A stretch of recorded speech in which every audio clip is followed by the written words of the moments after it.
Why isn't one of the most successful communities in American history in our history books? Let's talk about it. Black Wall Street. All thanks to O.W. Gurley. He was a successful black businessman who purchased 40 acres of land and named it Greenwood a year before Oklahoma became an official U.S. state. O.W. Gurley opened stores throughout the town and even sold land to other black people, giving them the right to ownership so they can open their own stores and businesses. Now, over time, population grew to over 11,000 black people. They opened their own schools, churches, restaurants, banks, libraries, hospitals, post offices, offices for doctors, lawyers, dentists.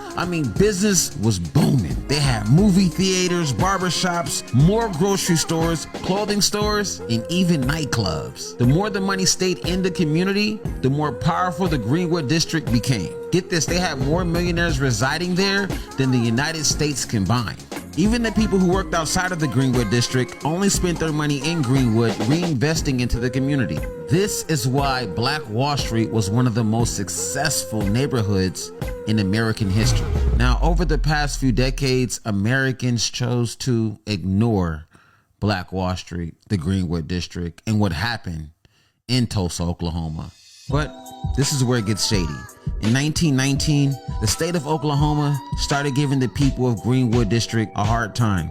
They even built a railroad running through the middle of the street. But there was so much momentum in Greenwood, they would only evolve around the hurdles and grew even more. But on the date of May 30th, 1921, a black man was accused of assaulting a white woman. Here's what happened. This black man was a shoe shiner, and he had to take a bathroom break to one of the few colored restrooms that were in downtown. He had to take an elevator shaft to go up, and the woman that accused him of assaulting her was a 17-year-old white girl. And as he got off the elevator, he bumped into the young lady and she screamed out loud, "He's assaulting me." Word spread throughout downtown Tulsa and a lot of white men became irate. That young man was jailed. They asked her, "How did he assault you? What happened? How did it happen?" The truth eventually came out that as he got off of the elevator, she pushed the shaft to start earlier than when he got out, causing him to fall out and stumble onto her. But the lie that eventually came out was a little too late. A Negro assaults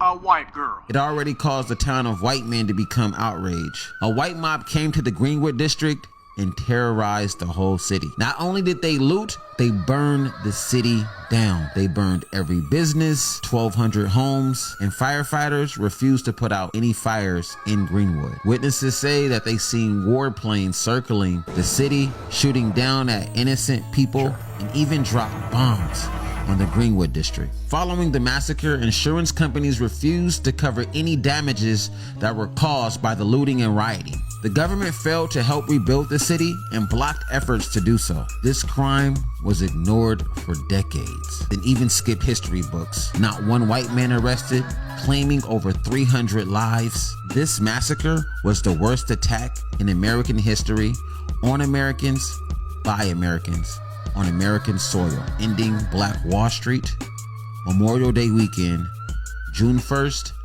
1921.